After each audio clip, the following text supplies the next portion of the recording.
ಇಂದಿನ ದಿನಾಂಕ 21/12/2025. ಪ್ರಾರ್ಥ ಮುರುಳಿ ಅವ್ಯಕ್ತ ಬಾಪ್ ದಾದಾ. ರಿವೈಸ್ 5/3/2008. ಮಧುಬನ.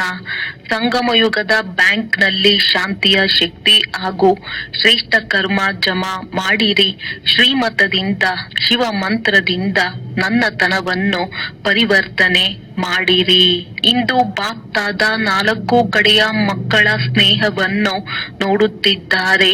ತಾವು ಎಲ್ಲರೂ ಸ್ನೇಹದ ವಿಮಾನದಿಂದ ಇಲ್ಲಿ ತಲುಪಿದ್ದೀರಿ. ಈ ಸ್ನೇಹದ ವಿಮಾನ ಬಹಳ ಸಹಜವಾಗಿ ಸ್ನೇಹಿಯ ಹತ್ತಿರ ತಲುಪಿಸುತ್ತದೆ. ಬಾಪ್ ದಾದಾ ನೋಡುತ್ತಿದ್ದಾರೆ. ಇಂದು ವಿಶೇಷವಾಗಿ ಎಲ್ಲ ಲವಲೀನ ಆತ್ಮರು ಪರಮಾತ್ಮನ ಪ್ರೀತಿಯ ಉಯ್ಯಾಲೆಯಲ್ಲಿ ಆಡುತ್ತಿದ್ದಾರೆ. ಬಾಪ್ ದಾದಾರವರು ಕೂಡ 4 ಕಡೆಯ ಮಕ್ಕಳ ಸ್ನೇಹದಲ್ಲಿ ಸಮಾವೇಶ ಆಗಿದ್ದಾರೆ. ಈ ಪರಮಾತ್ಮನ ಸ್ನೇಹ ತಂದೆಯ ಸಮಾನ ಅಶರೀರಿ ಸಹಜವಾಗಿ ಮಾಡುತ್ತದೆ. ವ್ಯಕ್ತ ಭಾವದಿಂದ ದೂರ ಅವ್ಯಕ್ತ ಸ್ವರೂಪದಲ್ಲಿ ಸ್ಥಿತರನ್ನಾಗಿ ಮಾಡುತ್ತದೆ. ಬಾಪ್ ದಾದಾರವರು ಕೂಡ ಪ್ರತಿಯೊಂದು ಮಕ್ಕಳನ್ನು ಸಮಾನ ಸ್ಥಿತಿಯಲ್ಲಿ ನೋಡಿ ಹರ್ಷಿತರಾಗುತ್ತಿದ್ದಾರೆ. ಇಂದಿನ ದಿನ ಎಲ್ಲ ಮಕ್ಕಳು ಶಿವರಾತ್ರಿ ಶಿವ ಜಯಂತಿಯನ್ನು ತಂದೆಯ ಹಾಗೂ ತಮ್ಮ ಜನ್ಮದಿನ ಆಚರಿಸಲು ಬಂದಿದ್ದಾರೆ. ಬಾಪ್ ದಾದಾರವರು ಕೂಡ ತಮ್ಮ ತಮ್ಮ ವತನದಿಂದ ತಾವು ಎಲ್ಲ ಮಕ್ಕಳ ಜನ್ಮದಿನ ಆಚರಿಸಲು ಇಲ್ಲಿ ತಲುಪಿದ್ದಾರೆ. ಇಡೀ ಕಲ್ಪದಲ್ಲಿ ಈ ಜನ್ಮದಿನ ತಂದೆಯ ಹಾಗೂ ತಾವು ಮಕ್ಕಳದ್ದು ನ್ಯಾರ ಭಿನ್ನ ಹಾಗೂ ಪ್ಯಾರ ಪ್ರಿಯ ಆಗಿದೆ. ಭಕ್ತ ಜನರು ಕೂಡ ಈ ಉತ್ಸವವನ್ನು ಬಹಳ ಭಾವನೆ ಹಾಗೂ ಪ್ರೀತಿಯಿಂದ ಆಚರಿಸುತ್ತಾರೆ. ತಾವು ಈ ದಿವ್ಯ ಜನ್ಮದಲ್ಲಿ ಏನು ಶ್ರೇಷ್ಠ ಅಲೌಕಿಕ ಕರ್ಮ ಮಾಡಿದ್ದೀರಿ, ಈಗಲೂ ಸಹ ಮಾಡುತ್ತಿದ್ದೀರಿ. ಅದು ನೆನಪಾರ್ಥ ರೂಪದಲ್ಲಿ ಬಲೆ ಅಲ್ಪ ಕಾಲಕ್ಕಾಗಿ ಅಲ್ಪ ಸಮಯಕ್ಕಾಗಿ ಆಚರಿಸುತ್ತಾರೆ. ಆದರೂ ಭಕ್ತರದ್ದು ಕಮಾಲ್ ಅದ್ಭುತ ಆಗಿದೆ. ನೆನಪಾರ್ಥ ಆಚರಿಸುವವರು ನೆನಪಾರ್ಥ ಮಾಡುವವರದ್ದು ಎಷ್ಟೊಂದು ಅದ್ಭುತವಾಗಿದೆ ನೋಡಿರಿ. ಅವರು ಕಾಪಿ ಮಾಡುವುದರಲ್ಲಿ ಚತುರ ಆಗಿದ್ದಾರೆ. ಏಕೆಂದರೆ ಅವರು ನಿಮ್ಮ ಭಕ್ತರಾಗಿದ್ದಾರಲ್ಲವೇ. ದೂರದಿಂದಲೇ ಓಡಿಸುವುದಿಲ್ಲವೆಂದರೆ ಮಾಯೆಗೂ ಸಹ ಅಭ್ಯಾಸವಾಗಿ ಬಿಡುತ್ತದೆ. ಏಕೆಂದರೆ ಅದು ಇವರು ನನ್ನನ್ನು ಕುಳಿತುಕೊಳ್ಳಲು ಬಿಡುತ್ತಾರೆಂದು ತಿಳಿದುಕೊಳ್ಳುತ್ತದೆ. ಮಾಯೆ ಬರುವುದೇ ಅದು ಕುಳಿತುಕೊಳ್ಳುವುದರ ಲಕ್ಷಣ. ಇದು ಮಾಯೆ ಎಂದು ಯೋಚಿಸುತ್ತಾರೆ. ಆದರೂ ಸಹ ಏನೆಂದು ಯೋಚಿಸುತ್ತಾರೆ? ಈಗ ಸಂಪೂರ್ಣ ಆಗಿದ್ದಾರೆಯೇ? ಯಾರೂ ಸಂಪೂರ್ಣರಾಗಿಲ್ಲ. ಈಗ ಆಗುತ್ತಾ ಇದ್ದೇವೆ, ಆಗಿಬಿಡುತ್ತೇವೆ. ಈ ರೀತಿ ವೇ ವೇ ಎಂದು ಮಾಯೆಯನ್ನು ಕುಳ್ಳರಿಸಿಕೊಳ್ಳುವ ಅಭ್ಯಾಸವಾಗಿ ಬಿಡುತ್ತದೆ. ಈ ದಿನ ಜನ್ಮದಿನವನ್ನು ಆಚರಿಸುತ್ತಿದ್ದೀರಿ. ತಂದೆಯೂ ಸಹ ಆಶೀರ್ವಾದವನ್ನು ಶುಭಾಶಯಗಳನ್ನಂತೂ ನೀಡುತ್ತಿದ್ದೇವೆ. ಆದರೆ ತಂದೆ ಪ್ರತಿಯೊಬ್ಬ ಮಗುವಿಗೆ ಕೊನೆಯ ನಂಬರಿನ ಮಗುವನ್ನೂ ಸಹ ಯಾವ ರೂಪದಲ್ಲಿ ನೋಡಲು ಬಯಸುತ್ತೇವೆ. ಕೊನೆಯ ನಂಬರಿನವರೂ ಸಹ ತಂದೆಗೆ ಪ್ರಿಯರಾಗಿದ್ದಾರಲ್ಲವೇ. ತಂದೆ ಕೊನೆಯ ನಂಬರಿನ ಮಗುವನ್ನೂ ಸಹ ಸದಾ ಅರಳಿರುವ ಗುಲಾಬಿಯಂತೆ ನೋಡಲು ಬಯಸುತ್ತೇವೆ. ಬಾಡಿ ಹೋಗಿರುವಂತದ್ದಲ್ಲ. ಬಾಡಿ ಹೋಗುವುದರ ಕಾರಣ ಹುಡುಗಾಟಿಕೆ ಆಗಿಬಿಡುತ್ತದೆ. ನೋಡುತ್ತೇವೆ, ಮಾಡಿಯೇ ಬಿಡುತ್ತೇವೆ, ತಲುಪಿಯೇ ಬಿಡುತ್ತೇವೆ. ಈ ವೇವೆ ಎಂಬ ಭಾಷೆ ಕೆಳಗೆ ಬೀಳಿಸಿ ಬಿಡುತ್ತದೆ. ಪರಿಶೀಲನೆ ಮಾಡಿಕೊಳ್ಳಿ. ಎಷ್ಟು ಸಮಯ ಕಳೆದು ಹೋಯಿತು. ಈಗ ಸಮಯದ ಸಮೀಪತೆ ಮತ್ತು ಇದ್ದಕ್ಕಿದ್ದ ಹಾಗೆ ಆಗುವ ಸೂಚನೆಯನ್ನಂತೂ ಬಾಪ್ ದಾದಾರವರು ಕೊಟ್ಟು ಬಿಟ್ಟಿದ್ದೇವೆ. ಕೊಡುತ್ತಾ ಇದ್ದೇವೆ ಅಲ್ಲ, ಕೊಟ್ಟು ಬಿಟ್ಟಿದ್ದೇವೆ. ಇಂತಹ ಸಮಯಕ್ಕಾಗಿ ಸದಾ ಸಿದ್ಧರು ಜಾಗೃತರಾಗುವ ಅವಶ್ಯಕತೆ ಇದೆ. ಜಾಗೃತರಾಗಲು ನಮ್ಮ ಮನ ಮತ್ತು ಬುದ್ಧಿ ಸದಾ ಸ್ವಚ್ಛವಾಗಿದೆಯೇ ಎಂದು ಶೋಧನೆ ಮಾಡಿಕೊಳ್ಳಿ. ಸ್ವಚ್ಛವಾಗಿರಬೇಕು, ಸ್ಪಷ್ಟವಾಗಿರಬೇಕು. ಇದಕ್ಕಾಗಿ ಸಮಯದಲ್ಲಿ ವಿಜಯ ಪ್ರಾಪ್ತಿ ಮಾಡಿಕೊಳ್ಳಲು ಮನಸ್ಸಿನಲ್ಲಿ ಬುದ್ಧಿಯಲ್ಲಿ ಗ್ರಹಿಸುವಂತಹ ಶಕ್ತಿ ಮತ್ತು ಪ್ರೇರಣೆಯನ್ನು ಪಡೆಯುವ ಶಕ್ತಿ ಎರಡು ಬಹಳ ಅವಶ್ಯಕತೆ ಇದೆ. ಇಂತಹ ಪರಿಸ್ಥಿತಿಗಳು ಬರಲಿವೆ. ಆಗ ಎಷ್ಟೇ ದೂರದಲ್ಲಿದ್ದರೂ ಸ್ಪಷ್ಟ ಮತ್ತು ಸ್ವಚ್ಛ ಮನಸ್ಸು ಬುದ್ಧಿ ಇದ್ದದ್ದೇ ಆದರೆ ತಂದೆಯ ಸೂಚನೆಯ ಸಲಹೆಯ ಯಾವ ಶ್ರೀಮತ ಸಿಗುವುದಿದೆ ಅದನ್ನು ಗ್ರಹಿಸಲು ಸಾಧ್ಯವಾಗುತ್ತದೆ. ಆಗ ಇದನ್ನು ಮಾಡಬೇಕು, ಇದನ್ನು ಮಾಡಬಾರದು ಎಂದು ಪ್ರೇರಣೆಯಾಗುತ್ತದೆ. ಆದ್ದರಿಂದ ಬಾಪ್ ದಾದಾರವರು ಮೊದಲು ಸಹ ತಿಳಿಸಿದ್ದೇವೆ, ವರ್ತಮಾನ ಸಮಯದಲ್ಲಿ ಶಾಂತಿಯ ಶಕ್ತಿಯನ್ನು ತನ್ನ ಬಳಿ ಜಮಾ ಮಾಡಿಕೊಳ್ಳಲು ಎಷ್ಟು ಸಾಧ್ಯವೋ ಅಷ್ಟು ಜಮಾ ಮಾಡಿಕೊಳ್ಳಿ. ಯಾವಾಗ ಬೇಕು, ಹೇಗೆ ಬೇಕು ಹಾಗೆ ಮನಸ್ಸು ಬುದ್ಧಿಯನ್ನು ನಿಗ್ರಹಿಸಲು ಸಾಧ್ಯವಾಗಬೇಕು. ವ್ಯರ್ಥ ಸಂಕಲ್ಪ ಸ್ವಪ್ನದಲ್ಲಿಯೂ ಸಹ ಸ್ಪರ್ಶ ಮಾಡಬಾರದು. ಈ ರೀತಿ ಮನಸ್ಸು ನಿಯಂತ್ರಣದಲ್ಲಿರಬೇಕು. ಆದ್ದರಿಂದ ಮನಸ್ಸನ್ನು ಗೆದ್ದವರು ಜಗತ್ತನ್ನೇ ಗೆಲ್ಲುತ್ತಾರೆ ಎಂಬ ನಾಣ್ಣುಡಿ ಇದೆ. ಹೇಗೆ ಸ್ಥೂಲ ಕರ್ಮೇಂದ್ರಿಯ ಹಾಗೆಯೇ ಮನಸ್ಸು ಮತ್ತು ಬುದ್ಧಿಯನ್ನು ನಿಯಂತ್ರಿಸುವ ಶಕ್ತಿ ಆತ್ಮನಲ್ಲಿ ಪ್ರತಿ ಸಮಯ ಇಮರ್ಜ್ ಆಗಬೇಕು. ಈ ರೀತಿ ಅಲ್ಲ ಯೋಗದ ಸಮಯ ಅನುಭವ ಆಗುತ್ತದೆ, ಆದರೆ ಕರ್ಮದ ಸಮಯ, ವ್ಯವಹಾರದ ಸಮಯ, ಸಂಬಂಧದ ಸಮಯ ಅನುಭವ ಕಡಿಮೆಯಾಗುತ್ತದೆ. ಅಚಾನಕ್ ಇದ್ದಕ್ಕಿದ್ದ ಹಾಗೆ ಪೇಪರ್ ಬರುತ್ತವೆ, ಏಕೆಂದರೆ ಅಂತಿಮ ಫಲಿತಾಂಶಕ್ಕೆ ರಿಸಲ್ಟ್ ಮೊದಲೇ ಮಧ್ಯದಲ್ಲಿ ಪರೀಕ್ಷೆಯನ್ನು ತೆಗೆದುಕೊಳ್ಳಲಾಗುತ್ತದೆ. ಅಂದ ಮೇಲೆ ಈ ಜನ್ಮದಿನದಂದು ವಿಶೇಷವಾಗಿ ಏನು ಮಾಡುತ್ತೀರಿ? ಶಾಂತಿಯ ಶಕ್ತಿಯನ್ನು ಎಷ್ಟು ಜಮಾ ಮಾಡಲು ಸಾಧ್ಯವಿದೆ ಅಷ್ಟು ಜಮಾ ಮಾಡಿಕೊಳ್ಳಿ. 1 ಸೆಕೆಂಡಿನಲ್ಲಿ ಮಧುರ ಶಾಂತಿಯ ಅನುಭೂತಿಯಲ್ಲಿ ಮಗ್ನರಾಗಿರಿ.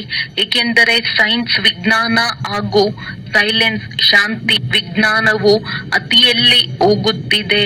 ವಿಜ್ಞಾನದ ಮೇಲೆ ಶಾಂತಿಯ ಶಕ್ತಿಯ ವಿಜಯ ಪರಿವರ್ತನೆ ಮಾಡುತ್ತದೆ. ಶಾಂತಿಯ ಶಕ್ತಿಯಿಂದ ದೂರ ಕುಳಿತಿರುವ ಯಾವುದೇ ಆತ್ಮರಿಗೂ ಸಹಯೋಗವು ಕೊಡಬಹುದು, ಸಕಾಶವನ್ನು ಕೊಡಬಹುದು. ಬ್ರಹ್ಮ ಬಾಬಾರವರನ್ನು ನೋಡಿದ್ದೀರಲ್ಲವೇ? ಯಾವಾಗಲಾದರೂ ಯಾವುದೇ ಅನನ್ಯ ಮಗು ಸ್ವಲ್ಪವೂ ಏರುಪೇರಿನಲ್ಲಿ ಶಾರೀರಿಕ ಲೆಕ್ಕಾಚಾರವಿದ್ದರೆ ಬೆಳಿಗ್ಗೆ ಎದ್ದು ಮಕ್ಕಳಿಗೆ ಶಾಂತಿಯ ಶಕ್ತಿಯ ಸಕಾಶವನ್ನು ಕೊಟ್ಟರು ಹಾಗೂ ಮಕ್ಕಳು ಅದನ್ನು ಅನುಭವ ಮಾಡುತ್ತಿದ್ದರು. ಅಂದ ಮೇಲೆ ಅಂತ್ಯದಲ್ಲಿ ಶಾಂತಿಯ ಸೇವೆಯ ಸಹಯೋಗ ಕೊಡಬೇಕಾಗಿದೆ. ಶಾಂತಿಯ ಶಕ್ತಿ ಹಾಗೂ ತಮ್ಮ ಶ್ರೇಷ್ಠ ಕರ್ಮಗಳ ಶಕ್ತಿಯನ್ನು ಜಮಾ ಮಾಡಿಕೊಳ್ಳುವ ಬ್ಯಾಂಕ್ ಕೇವಲ ಈಗಲೇ ತೆರೆಯುತ್ತದೆ. ಮತ್ತೆ ಯಾವುದೇ ಜನ್ಮದಲ್ಲಿ ಜಮಾ ಮಾಡಿಕೊಳ್ಳುವ ಬ್ಯಾಂಕ್ ಇರುವುದಿಲ್ಲ. ಒಂದು ವೇಳೆ ಈಗ ಜಮಾ ಮಾಡಿಕೊಂಡಿಲ್ಲವೆಂದರೆ ಈ ಬ್ಯಾಂಕ್ ಇಲ್ಲದಿದ್ದಾಗ ಯಾವುದರಲ್ಲಿ ಜಮಾ ಮಾಡಿಕೊಳ್ಳುತ್ತೀರಿ? ಆದ್ದರಿಂದ ಜಮಾದ ಶಕ್ತಿಯನ್ನು ಎಷ್ಟು ಬಯಸುವಿರೋ ಅಷ್ಟು ಜಮಾ ಮಾಡಿಕೊಳ್ಳಿರಿ. ಮನುಷ್ಯರು ಸಹ ಇದೇ ಮಾತನ್ನು ಹೇಳುತ್ತಾರೆ, ಏನು ಮಾಡಬೇಕು ಈಗಲೇ ಮಾಡಿಬಿಡಿ, ಏನನ್ನು ಯೋಚಿಸಬೇಕೋ ಈಗ ಯೋಚಿಸಿ. ಈಗ ಯಾವುದನ್ನು ಯೋಚಿಸಿ ಮಾಡುವಿರೋ ಅದಷ್ಟೇ ಉಳಿಯುವುದು. ಇನ್ನು ಸ್ವಲ್ಪ ಸಮಯದ ನಂತರ ಸಮಯದ ರೇಖೆಯು ಸಮೀಪ ಬಂದಾಗ ನಿಮ್ಮ ಯೋಚನೆಯು ಸಂಕಲ್ಪ ಪಶ್ಚಾತ್ತಾಪ ರೂಪದಲ್ಲಿ ಬದಲಾಗುವುದು. ಇದನ್ನು ಮಾಡುತ್ತಿದ್ದೆವು, ಇದರಲ್ಲಿ ಮಾಡಬೇಕಾಗಿತ್ತು, ಹೀಗೆ ಅದು ಸಂಕಲ್ಪವಾಗಿ ಉಳಿಯುವುದಿಲ್ಲ, ಪಶ್ಚಾತ್ತಾಪದಲ್ಲಿ ಬದಲಾಗುತ್ತದೆ. ಆದ್ದರಿಂದ ಬಾಪ್ ದಾದಾ ಮೊದಲೇ ಸೂಚನೆ ನೀಡುತ್ತಿದ್ದೇವೆ, ಶಾಂತಿಯ ಶಕ್ತಿಯನ್ನು 1 ಸೆಕೆಂಡಿನಲ್ಲಿ ಏನಾದರೂ ಸರಿಯೇ ಶಾಂತಿಯಲ್ಲಿ ಮುಳುಗಿ ಹೋಗಿ. ಈ ರೀತಿ ಪುರುಷಾರ್ಥವನ್ನು ಮಾಡುತ್ತೇವೆ. ಈ ಜಮಾದ ಪುರುಷಾರ್ಥವನ್ನು ಈಗಲೇ ಮಾಡಲು ಸಾಧ್ಯ. ಬಾಪ್ ದಾದಾರವರಿಗೆ ಮಕ್ಕಳೊಂದಿಗೆ ಸ್ನೇಹವಿದೆ. ಬಾಪ್ ದಾದಾ ಒಂದೊಂದು ಮಗುವನ್ನು ಜೊತೆಯಲ್ಲಿ ಕರೆದುಕೊಂಡು ಹೋಗಲು ಬಯಸುತ್ತಾರೆ. ಜೊತೆಯಲ್ಲಿಯೇ ಇರುತ್ತೇವೆ, ಜೊತೆಯಲ್ಲಿಯೇ ಬರುತ್ತೇವೆ. ಈ ನಿಮ್ಮ ಪ್ರತಿಜ್ಞೆಯನ್ನು ನಿಭಾಯಿಸಬೇಕೆಂದರೆ ಸಮಾನರಾಗಬೇಕಾಗುತ್ತದೆ. ಈಗಾಗಲೇ ತಿಳಿಸಿದ್ದೇವೆ. ಡಬಲ್ ವಿದೇಶಿಯರಿಗೆ ಕೈಯಲ್ಲಿ ಕೈ ಕೊಟ್ಟು ನಡೆಯುವುದು ಬಹಳ ಇಷ್ಟವಾಗುತ್ತದೆ. ಅಂದ ಮೇಲೆ ಶ್ರೀಮತದ ಕೈಯಲ್ಲಿ ನಿಮ್ಮ ಕೈ ಇರಲಿ. ತಂದೆಯ ಶ್ರೀಮತವೇ ನಿಮ್ಮ ಮತ. ಇದಕ್ಕೆ ಕೈಯಲ್ಲಿ ಕೈ ಕೊಡುವುದು ಎಂದು ಹೇಳಲಾಗುತ್ತದೆ. ಇಂದು ಜನ್ಮದಿನದ ಉತ್ಸವವನ್ನು ಆಚರಿಸಲು ಬಂದಿದ್ದೀರಲ್ಲವೇ? ಬಾಪ್ ದಾದಾರವರಿಗೂ ಸಹ ಖುಷಿ ಇದೆ. ನನ್ನ ಮಕ್ಕಳು ಸದಾ ಉತ್ಸಾಹದಲ್ಲಿ ಇರುತ್ತಾ ಉತ್ಸವವನ್ನು ಆಚರಿಸುತ್ತಾರೆ. ಪ್ರತಿನಿತ್ಯವೂ ಉತ್ಸವ ಆಚರಿಸುತ್ತೀರೋ ಅಥವಾ ಕೇವಲ ವಿಶೇಷ ದಿನದಂದು? ಸಂಗಮ ಯುಗವೇ ಉತ್ಸವವಾಗಿದೆ, ಯುಗವೇ ಉತ್ಸವದ್ದಾಗಿದೆ. ಮತ್ಯಾವುದೇ ಯುಗವು ಸಂಗಮ ಯುಗದಂತೆ ಇಲ್ಲ. ಅಂದ ಮೇಲೆ ನಾವು ಸಮಾನರಾಗಲೇಬೇಕೆಂದು ಎಲ್ಲರಿಗೆ ಹುಮ್ಮಸ್ಸು ಉತ್ಸಾಹವಿದೆಯಲ್ಲವೇ? ಇದೆಯೇ ಆಗಲೇಬೇಕಾಗಿದೆ ಎನ್ನುತ್ತೀರೋ ಅಥವಾ ನೋಡುತ್ತೇವೆ, ಮಾಡುತ್ತೇವೆ, ಆಗುತ್ತೇವೆ, ಈ ವೇವೇ ಇಲ್ಲ ತಾನೇ? ಆಗಲೇಬೇಕೆಂದು ತಿಳಿಯುವವರೇ ಕೈ ಎತ್ತಿರಿ. ಆಗಲೇಬೇಕಾಗಿದೆ. ತ್ಯಾಗ ಮಾಡಬೇಕಾಗುತ್ತದೆ, ತಪಸ್ಸು ಮಾಡಬೇಕಾಗುತ್ತದೆ. ಏನನ್ನು ತ್ಯಾಗ ಮಾಡುವುದಕ್ಕೆ ತಯಾರಾಗಿದ್ದೀರಾ? ಎಲ್ಲದಕ್ಕಿಂತ ದೊಡ್ಡ ತ್ಯಾಗ ಯಾವುದು ಆಗಿದೆ? ತ್ಯಾಗ ಮಾಡುವುದರಲ್ಲಿ ಎಲ್ಲದಕ್ಕಿಂತ ದೊಡ್ಡ ಶಬ್ದವು ವಿಘ್ನ ಹಾಕುತ್ತದೆ. ತ್ಯಾಗ, ತಪಸ್ಸು, ವೈರಾಗ್ಯ, ಬೇಅದ್ದಿನ ವೈರಾಗ್ಯ, ಇದರಲ್ಲಿ ಒಂದೇ ಶಬ್ದವು ವಿಘ್ನ ಹಾಕುತ್ತದೆ. ಅದನ್ನು ತಾವು ತಿಳಿದುಕೊಂಡಿದ್ದೀರಿ. ಆ ಒಂದು ಶಬ್ದ ಯಾವುದು? ನಾನು ದೇಹಾಭಿಮಾನದ ನಾನು. ಆದ್ದರಿಂದ ಬಾಪ್ ದಾದಾರವರು ತಿಳಿಸಿದ್ದರು, ಯಾವಾಗ ನನ್ನದು ಎಂದು ಹೇಳುತ್ತೀರೋ ಆಗ ಮೊದಲು ಯಾರು ನೆನಪು ಬರುತ್ತಾರೆ? ನನ್ನ ಬಾಬಾ ನೆನಪು ಬರುತ್ತದೆ ಎಲ್ಲವೇ? ಬಲೆ ಯಾವುದರಲ್ಲಿಯೇ ನನ್ನದು ಎಂದರೂ ಸಹ ಮೊದಲು ನನ್ನದು ಎಂದು ಬದಲಾಗುವುದಿಲ್ಲ. ಆದ್ದರಿಂದಲೇ ತಿಳಿಸಿದ್ದೇವೆ, ಇದನ್ನು ನ್ಯಾಚುರಲ್ ನೇಚರ್ ಮಾಡಿಕೊಳ್ಳಿ. ಸದಾ ತಮ್ಮ ಚೆಹರೆಯಿಂದ ತಂದೆಯ ಗುಣಗಳೇ ಕಂಡು ಬರಲಿ.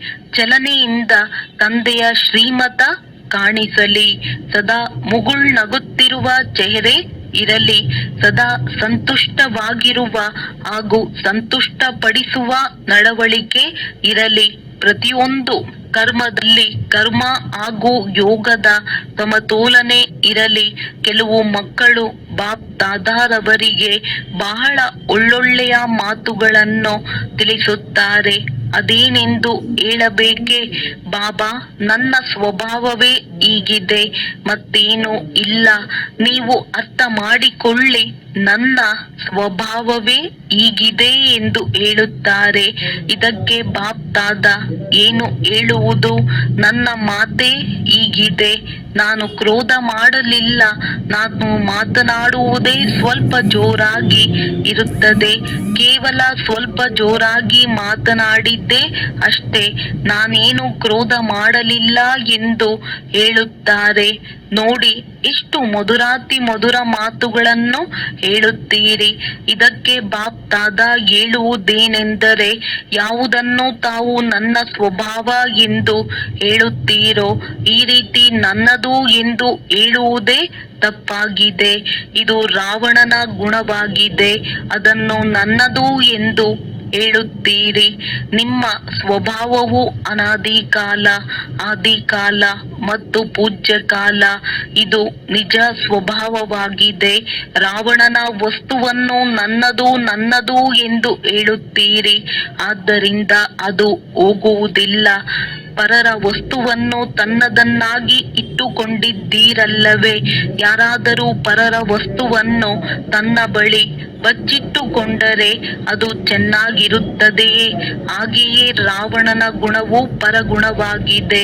ಅದನ್ನು ನೀವು ನನ್ನದು ಎಂದು ಏಕೆ ಹೇಳುತ್ತೀರಿ? ಬಹಳ ನಶೆಯಿಂದ ಹೇಳುತ್ತಾರೆ, ನನ್ನದೇನೂ ದೋಷವಿಲ್ಲ, ಇದು ನನ್ನ ಸ್ವಭಾವವಾಗಿದೆ ಎಂದು ಬಾಪ್ ದಾದಾರವರನ್ನೂ ಸಹ ಸಮಾಧಾನ ಪಡಿಸುವ ಪ್ರಯತ್ನ ಪಡುತ್ತಾರೆ. ಈಗ ಈ ಸಮಾಪ್ತಿ ಸಮಾರೋಹವನ್ನು ಮಾಡುತ್ತೀರಾ? ಹೃದಯದಿಂದ ಹೇಳಿರಿ, ಮನಸ್ಸಿನಿಂದ ಹೇಳಿರಿ. ಎಲ್ಲಿ ಮನಸ್ಸು ಇರುವುದೋ ಅಲ್ಲಿ ಎಲ್ಲವೂ ಆಗಿಬಿಡುವುದು. ಮನಸ್ಸಿನಿಂದ ಹೇಳಿರಿ, ಇದು ನನ್ನ ಗುಣವಲ್ಲ, ಇದು ಅನ್ಯರ ವಸ್ತುವಾಗಿದೆ, ಅದನ್ನು ನಾನು ಇಟ್ಟುಕೊಳ್ಳಬಾರದು. ತಾವಂತೂ ಮರುಜೀವಿಗಳಾಗಿದ್ದೀರಲ್ಲವೇ? ಅಂದ ಮೇಲೆ ತಮ್ಮದ್ದು ಬ್ರಾಹ್ಮಣರ ಸಂಸ್ಕಾರವೋ ಅಥವಾ ಹಳೆಯ ಸಂಸ್ಕಾರವೋ? ಬಾಪ್ ದಾದಾ ಮಕ್ಕಳಿಂದ ಏನನ್ನು ಬಯಸುತ್ತೇವೆ ಎಂದು ತಿಳಿಯಿತೆ. ಬಲೆ ಮನೋರಂಜನೆ ಮಾಡಿರಿ, ಆಡಿರಿ, ಕುಣಿಯಿರಿ. ಆದರೆ ಎನ್ನುವುದಿದೆ, ಎಲ್ಲವನ್ನೂ ಮಾಡುತ್ತಿದ್ದರೂ ಸಹ ಸಮಾನರಾಗಲೇಬೇಕಾಗಿದೆ. ಸಮಾನರಾಗದೆ ಜೊತೆ ಹೇಗೆ ನಡೆಯುತ್ತೀರಿ? ಧರ್ಮರಾಜಪುರಿಯಲ್ಲಿ ನಿಲ್ಲಬೇಕಾಗುವುದು, ಜೊತೆಯಲ್ಲಿ ಹೋಗಲು ಸಾಧ್ಯವಾಗುವುದಿಲ್ಲ. ಆದ್ದರಿಂದ ದಾದಿಯರೇ ಹೇಳಿ, 1 ತಿಂಗಳ ರಿಸಲ್ಟ್ ನೋಡುವುದೇ? ಹೇಳಿರಿ, ನೋಡುವುದೇ? 1 ತಿಂಗಳು ಗಮನದಲ್ಲಿ ಇಟ್ಟುಕೊಳ್ಳಿರಿ. ಒಂದು ವೇಳೆ 1 ತಿಂಗಳವರೆಗೆ ಗಮನದಲ್ಲಿ ಇಟ್ಟುಕೊಂಡು ಮಾಡಿದ್ದರೆ ಅದೇ ಅಭ್ಯಾಸ ಆಗಿಬಿಡುವುದು. ತಿಂಗಳಿನಲ್ಲಿ 1 ದಿನವೂ ಬಿಡುವಂತಿಲ್ಲ. ದಾದಿಯರು ಈ ಜವಾಬ್ದಾರಿಯನ್ನು ತೆಗೆದುಕೊಳ್ಳುವವರು. ಎಲ್ಲರೂ ಸೇರಿ ಒಬ್ಬರು ಇನ್ನೊಬ್ಬರ ಪ್ರತಿ ಶುಭ ಭಾವನೆ, ಶುಭ ಕಾಮನೆಯ ಸಹಯೋಗ ನೀಡಿ. ಹೇಗೆ ಯಾರಾದರೂ ಕೆಳಗೆ ಬಿದ್ದರೆ ಅವರನ್ನು ಕೈ ನೀಡಿ ಪ್ರೀತಿಯಿಂದ ಮೇಲೆತ್ತುತ್ತಾರೆ, ಹಾಗೆಯೇ ಈ ಶುಭ ಭಾವನೆ ಮತ್ತು ಶುಭ ಕಾಮನೆಯ ಸಹಯೋಗವನ್ನು ಒಬ್ಬರಿನ್ನೊಬ್ಬರಿಗೆ ನೀಡುತ್ತಾ ಹೋಗಿ. ಕೇವಲ ತಮ್ಮನ್ನು ತಾವು ಪರಿಶೀಲನೆ ಮಾಡಿಕೊಳ್ಳುವುದರಲ್ಲಿ ಕಡಿಮೆ ಇದ್ದೀರಿ. ಆದ ನಂತರ ಪರಿಶೀಲನೆ ಮಾಡಿಕೊಳ್ಳುತ್ತೀರಿ. ಆದರೆ ಆಗಿ ಹೋಯಿತಲ್ಲವೇ? ಮೊದಲು ಯೋಚಿಸಿ, ನಂತರ ಮಾಡಿರಿ. ಮಾಡಿದ ಮೇಲೆ ಯೋಚಿಸಬೇಡಿ, ಮಾಡಲೇಬೇಕು. ಈಗ ಬಾಪ್ ದಾದಾ ಯಾವ ಡ್ರಿಲ್ ಮಾಡಿಸುತ್ತಾರೆ? 1 ಸೆಕೆಂಡಿನಲ್ಲಿ ಶಾಂತಿಯ ಶಕ್ತಿ ಸ್ವರೂಪರಾಗಿಬಿಡಿ. ಏಕಾಗ್ರ ಬುದ್ಧಿ, ಏಕಾಗ್ರ ಮನಸ್ಸು. ಇಡೀ ದಿನದಲ್ಲಿ 1 ಸೆಕೆಂಡ್ ಮಧ್ಯದಲ್ಲಿ ತೆಗೆದು ಅಭ್ಯಾಸ ಮಾಡಿ. ಶಾಂತಿಯ ಸಂಕಲ್ಪ ಮಾಡಿದ ಕೂಡಲೇ ಅದರ ಸ್ವರೂಪರಾಗಿಬಿಡಿ. ಇದಕ್ಕಾಗಿ ಸಮಯದ ಅವಶ್ಯಕತೆ ಇಲ್ಲ. 1 ಸೆಕೆಂಡಿನ ಅಭ್ಯಾಸ ಮಾಡಿ. ಸೈಲೆನ್ಸ್ ಒಳ್ಳೆಯದು. ಎಲ್ಲಾ ಕಡೆಯ ಜನ್ಮದಿನದ ಉತ್ಸವವನ್ನು ಆಚರಿಸುವ ಭಾಗ್ಯಶಾಲಿ ಆತ್ಮರಿಗೆ ಸದಾ ಉತ್ಸಾಹದಲ್ಲಿ ಇರುವಂತಹ ಸಂಗಮ ಯುಗದ ಉತ್ಸವವನ್ನು ಆಚರಿಸುವ ಸರ್ವ ಹುಮ್ಮಸ್ಸು ಉತ್ಸಾಹದ ರೆಕ್ಕೆಗಳಿಂದ ಹಾರುವಂತಹ ಮಕ್ಕಳಿಗೆ, ಸದಾ ಮನಸ್ಸು ಬುದ್ಧಿಯಿಂದ ಏಕಾಗ್ರತೆಯ ಅನುಭವಿಯನ್ನಾಗಿ ಮಾಡಿಕೊಳ್ಳುವಂತಹ ಮಹಾವೀರ ಮಕ್ಕಳಿಗೆ, ಸದಾ ಸಮಾನರಾಗುವ ಉಮಂಗವನ್ನು ಸಾಕಾರ ರೂಪದಲ್ಲಿ ತರುವಂತಹ ಫಾಲೋ ಫಾದರ್ ಮಾಡುವಂತಹ ಮಕ್ಕಳಿಗೆ, ಸದಾ ಒಬ್ಬರಿನ್ನೊಬ್ಬರ ಸ್ನೇಹಿ, ಸಹಯೋಗಿ, ಸಾಹಸವನ್ನು ತರಿಸುವಂತಹ ತಂದೆಯಿಂದ ಸಹಯೋಗದ ವರದಾನವನ್ನು ಕೊಡಿಸುವಂತಹ ವರದಾನಿ ಮಕ್ಕಳಿಗೆ, ಮಹಾದಾನಿ ಮಕ್ಕಳಿಗೆ ಬಾಪ್ ದಾದಾರವರ ನೆನಪು, ಪ್ರೀತಿ ಹಾಗೂ ಪದಮ ಗುಣ ಶುಭಾಶಯಗಳು. ವರದಾನ: ಸದಾ ಏಕಾಂತ ಮತ್ತು ಸ್ಮರಣೆಯಲ್ಲಿ ವ್ಯಸ್ತರಾಗಿರುವ ಬೇಹದ್ದಿನ ವಾನಪ್ರಸ್ಥಿ ಭವ. ವರ್ತಮಾನ ಸಮಯ ಪ್ರಮಾಣ ತಾವೆಲ್ಲರೂ ವಾನಪ್ರಸ್ಥ ಅವಸ್ಥೆಗೆ ಸಮೀಪರಿದ್ದೀರಿ. ವಾನಪ್ರಸ್ಥಿಗಳು ಎಂದೂ ಗೊಂಬೆಯಾಟ ಆಡುವುದಿಲ್ಲ. ಅವರು ಸದಾ ಏಕಾಂತ ಮತ್ತು ಸ್ಮರಣೆಯಲ್ಲಿರುತ್ತಾರೆ. ತಾವೆಲ್ಲರೂ ಬೇಹದ್ದಿನ ವಾನಪ್ರಸ್ಥಿಗಳು. ಸದಾ ಒಬ್ಬರ ಅಂತ್ಯದಲ್ಲಿ ಅರ್ಥಾತ್ ಏಕಾಂತದಲ್ಲಿರಿ. ಜೊತೆ ಒಬ್ಬರ ಸ್ಮರಣೆ ಮಾಡುತ್ತಾ ಸ್ಮೃತಿ ಸ್ವರೂಪರಾಗಿ. ಎಲ್ಲ ಮಕ್ಕಳ ಪ್ರತಿ ಬಾಪ್ ದಾದಾರವರಿಗೆ ಇದೇ ಶುಭ ಆಸೆ ಇದೆ. ಈಗ ತಂದೆ ಮತ್ತು ಮಕ್ಕಳು ಸಮಾನರಾಗಿ ಬಿಡಲಿ ಎಂದು ಸದಾ ನೆನಪಿನಲ್ಲಿ ಸಮಾವೇಶವಾಗಿರಿ. ಸಮಾನವಾಗುವುದೇ ಸಮಾವೇಶವಾಗುವುದು. ಇದೇ ವಾನಪ್ರಸ್ಥ ಸ್ಥಿತಿಯ ಗುರುತಾಗಿದೆ. ಸ್ಲೋಗನ್: ತಾವು ಸಾಹಸದ ಒಂದು ಹೆಜ್ಜೆ ಮುಂದೆ ಬನ್ನಿ, ಆಗ ತಂದೆ ಸಹಯೋಗದ 1000 ಹೆಜ್ಜೆ ಮುಂದಿಡುತ್ತಾರೆ. ಅವ್ಯಕ್ತ ಸೂಚನೆ: ಈಗ ಸಂಪನ್ನ ಅಥವಾ ಕರ್ಮಾತೀತರಾಗುವುದರಲ್ಲಿ ತತ್ಪರರಾಗಿರಿ. ಹೇಗೆ ತಂದೆಗಾಗಿ ಎಲ್ಲರ ಮುಖದಿಂದ ಒಂದೇ ಶಬ್ದ ಬರುತ್ತದೆ, ನನ್ನ ಬಾಬಾ, ಈ ರೀತಿ ನೀವು ಪ್ರತಿ ಶ್ರೇಷ್ಠ ಆತ್ಮದ ಪ್ರತಿ ಈ ಭಾವನೆ ಇರಲಿ, ಅನುಭವವಿರಲಿ. ಪ್ರತಿಯೊಬ್ಬರಿಂದ ನನ್ನತನದ ಅನುಭವ ಬರಲಿ. ಪ್ರತಿಯೊಬ್ಬರೂ ತಿಳಿದುಕೊಳ್ಳಿ, ಇವರು ನನ್ನ ಶುಭ ಚಿಂತಕರು, ಸಹಯೋಗಿ, ಸೇವೆಯಲ್ಲಿ ಜೊತೆಗಾರರಾಗಿದ್ದೀರಿ. ಇದಕ್ಕೆ ಹೇಳಲಾಗುತ್ತದೆ ತಂದೆಯ ಸಮಾನ ಕರ್ಮಾತೀತ ಸ್ಥಿತಿಯ ಸಿಂಹಾಸನ. ಸೂಚನೆ: ಇಂದು ತಿಂಗಳಿನ 3ನೇ ರವಿವಾರವಾಗಿದೆ. ಎಲ್ಲ ರಾಜಯೋಗಿ ತಪಸ್ವಿ ಸಹೋದರ ಸಹೋದರಿಯರು ಸಂಜೆ 6:30 7:30 ವಿಶೇಷ ಯೋಗಾಭ್ಯಾಸದ ಸಮಯದಲ್ಲಿ ಭಕ್ತರ ತಮ್ಮ ಲೈಟ್ ಮೈಟ್ ಸ್ವರೂಪದಲ್ಲಿ ಸ್ಥಿತರಾಗಿ ಭ್ರುಕುಟಿಯ ಮಧ್ಯೆ ಬಾಪ್